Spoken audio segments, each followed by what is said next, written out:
नमस्कार. तर आज म्हण घेऊया पायाखालची जमीन सरकणे. अर्थ अगदी सोपा आहे. एकदम मोठा धक्का बसणे. जमीन म्हणजे काय? आधार. पायाखालचा आधार निघून गेल्यासारखा वाटणे, कुठल्याही तऱ्हेनं हतबल वाटणे, एकदम मोठे संकट कोसळणे. आता उदाहरण सांगते हा.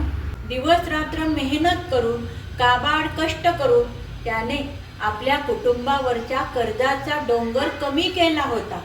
परंतु अचानक आलेल्या त्या आजारामुळे तो इतका हवालदिल झाला, आर्थिक संकटात सापडला, जणू त्याच्या पायाखालची जमीन सरकली.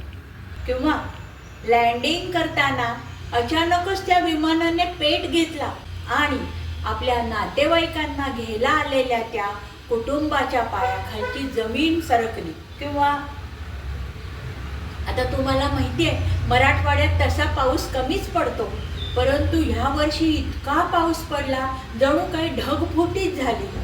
आणि त्यामुळे झालं काय की बळीराजा संकटात पडला. त्याच्या डोळ्या देखत इतका पाऊस पडला, इतका पाऊस पडला, हातातोंडाशी आलेली सगळी शेती वाहून गेली, गुरे ढोरे वाहून गेली.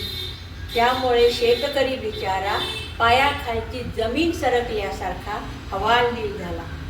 उदाहरण आवडलं तर लाईक, शेअर, सबस्क्राईब करा.